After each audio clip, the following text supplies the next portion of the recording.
Hey, Miss Marion here. We're doing Unit 7, Lesson 15.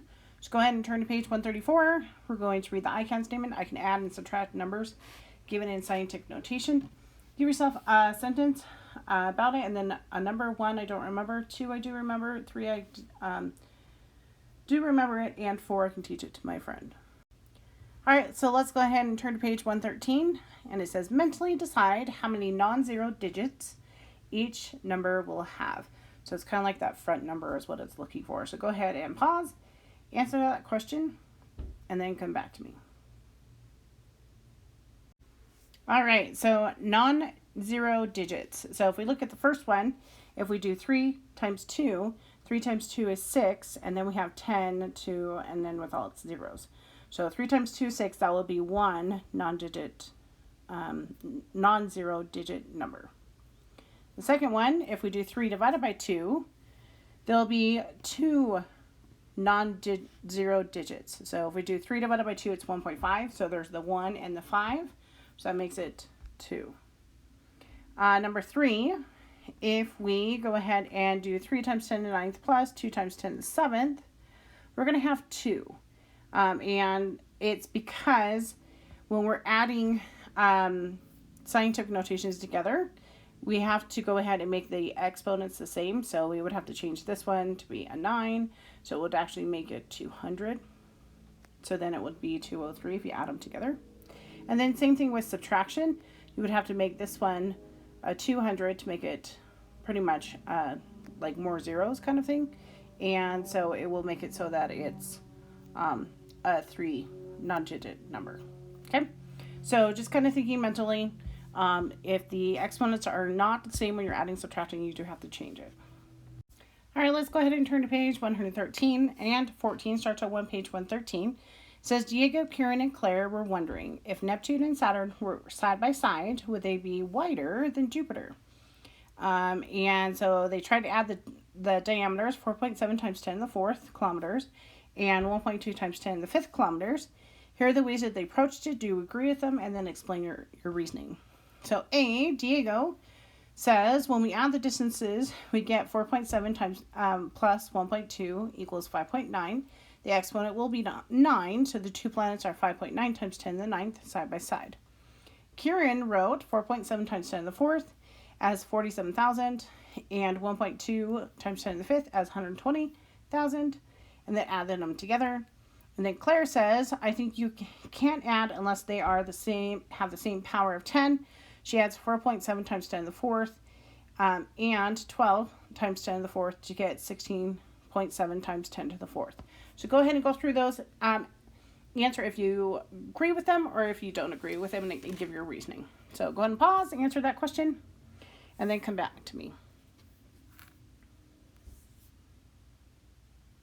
So if we look at Diego, he said that we're just going to add the front numbers together and then get the 5.9, right?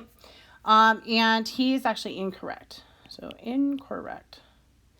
And what it has to deal with is that the exponents are the same, because we have 4.7 times 10 to the 4th, and then we're adding the 1.2 times 10 to the 5th. So if we're just adding, we can't really add the front numbers together unless the exponents are the same. So unfortunately, he's actually wrong. Kieran added the 2 correctly, but we need it in scientific notation. So yes, 167,000 kilometers is correct, but we need it in scientific notation. So almost there, but not just. Okay, and then Claire did, she also added the 2 correctly. So remember that we do need to have the exponents the same if we want to go ahead and add the two of them together. And normally what we do is, because we have it as 4.7 times 10 to the 4th, yes, I do know that you can put this in your calculator, okay, but times 10 to the 5th, we always change the second number to make it so it equals the first number. So if we were adding it without a calculator, then yes, you need to change the second number so the exponents are the same as the front number, and then go ahead and add those together. So let's look at page 115, celestial distances. When you add the distances of Mercury, Venus, Earth, and Mars from the sun, so those distances from the sun, would you reach as far as Jupiter? So you're adding Mercury, Venus, Earth, and Mars together. And then go ahead and answer that question is, will you get as far as Jupiter? So pause, answer that question, and then come back to me. So let's kind of go through it. So Mercury, so up to Mercury is 5.79 times 10 to the 7th, plus Venus, 1.08 times 10 to the 8th, plus Earth, 1.47 times 10 to the 8th, and Mars, 2.28 times 10 to the 8th. So let's go ahead and add all of those together, and let's see what we get. So if you put it in your calculator, you're going to get 540900000. Okay? But we need it in scientific notation, right? So we're going to take our decimal, and we're going to take it from the end and move it so that it goes in between the 5 and the 4. So it's 1, 2, 3, 4, 5, 6, 7, 8. So that is 5.409 times 10 to the 8th power. So now let's take this and let's compare it to Jupiter. Jupiter is 7.79 times 10 to the 8th. Will you ever reach Jupiter? No, we're not. It's actually short of that. All right, here's number 2 in the same area. It says, add all the diameters of the planets except for the sun, which is wider of all the objects side by side, or the sun.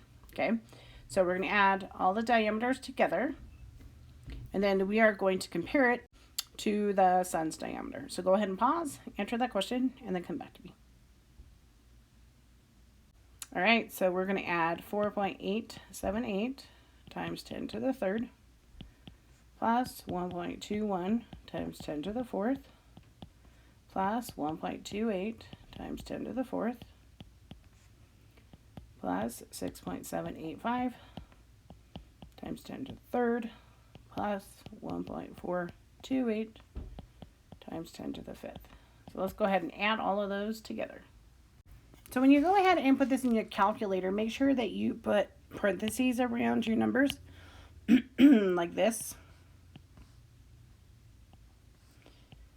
because then it tells that it's a scientific notation number that you're trying to go ahead and add together. If you do that, you get 179363, right? But again, we need it in scientific notation. So we have our decimals at the end. We want to put it between 1 and 7. So how many times do we move it? 1, 2, 3, 4, 5. So our answer is 1.79363 times 10 to the 5th power. So let's go ahead and compare that to the sun. The sun is 1.392 times 10 to the 6th, right? And so this one will actually be kind of actually a little bit smaller, right? So anyway, that's our comparison. All right, let's talk about Old MacDonald and his farm, okay? So on page 116 and 117, we have our table here, and it says on the farm there was a cow, and there are 2 sheep. There are also 3 chickens. What is the total mass, okay, mass of the cow, sheep, and the chicken, and also 1 farmer? So remember, a farmer is a human being. So let's go ahead and let's add all those together and figure out what the total mass would be. So pause, answer that question, and then come back to me. All right, so we have a farmer, right? The farmer is 6.2, let's write it correctly, times 10 to the 1st. And then we're adding 2 sheep. Oh, sorry, there was a cow. Let's start with the cow first. Cow is 4 times 10 to the 2nd. And then we're going to have 2 times 3 chickens. Or no, let's do sheep first. So 6 times 10 to the 1st plus, and then we have 3 chickens. So 3 times 2 times 10 to the 0. And then we're going to add all of those together. So if we add all this together, it's 588, and it is in kilograms. All right, let's look at number 2. Number 2 is going to talk about a conjecture. Conjecture is an educated guess, and we're going to make a guess about how many ants might be on the farm. And if you add all the ants into the previous question, how would it reflect your answer to the total mass of everything together? So think about how many ants would probably be there, okay? And then add that into what we had before. All right, so I'm going to think that there's about 10 to the 6th amount of ants. There's a lot of ants. There's underneath the ground, right? And so for each ant, right, each ant is 3 times 10 to the negative 6. So I'm going to go ahead and kind of add this together. So I'm going to actually multiply these together and add it to the 588. So if I do that, I'm going to get a total mass about 591 kilometers. So it doesn't really change it. Ants are really small, right? We know that. So it's not going to really change it altogether. All right, so let's look at number 3. Number 3, what is the total mass of a human, a blue whale, and 6 ants altogether? So we're going to add all of those together. So a human is 6.2 times 10 to the 1st. Plus a blue whale. Blue whale is 1.9 times 10 to the 5th. And 6 times ants are 3 times 10 to the negative 6. So we're going to add all of those together, figure out what we get. So that number is going to be 190062. And this is kilograms. Add it all together. So number 4 says, which is greater, the number of bacteria or the number of all the other animals in the table put together? Okay, so we're going to go ahead and figure out what that number would be. So either bacteria or all the numbers added together. All right, so I'm going to kind of estimate on this. So if we look at it, we have it where we have how many entries do we have here? So we have 1, 2, 3, 4, 5, 6, 7, 8, 9, counting bacteria, but we have 8 of them, right? So we want to go ahead and we want to add these together. So there are 8 entries in the list that are not bacteria, and the second highest number of individuals is 1 times 10 to the 20th, because we're looking at the numbers. So it's this one here. So I'm estimating this, okay? So if I do 8 times 1 times 10 to the 20th, that's going to be 8 times 10 to the 20th. So that's kind of all of them added together, right? Then we're looking at bacteria. Bacteria, that is 5 times 10 to the 30th, okay? So remember, we want to go ahead and we want to kind of see how many more, how many less kind of stuff, okay? So we're going to go ahead and kind of compare them together, right? We know that bacteria is actually greater. So now let's kind of think about how many times more. So let's do 5 times 10 to the 30th. And we're going to divide it by 8 times 10 to the 20th. So that's a really, really, really big number. So that's about 60 billion, 50 billion more, okay? So bacteria is going to be more. So today what we're looking at was the adding and subtracting scientific notations. Remember that if you're doing it without a calculator, for adding and subtracting, we need our exponents to be the same. And then we can also multiply and divide also. And multiply and dividing are a little bit different because you can multiply or divide the front numbers and then multiply and divide the tens. So adding, subtracting, and then multiplying and dividing are different. Just kind of keep this in mind. So let's go back to page 134. Let's read the ICANN statement. I can add and subtract numbers given in scientific notation.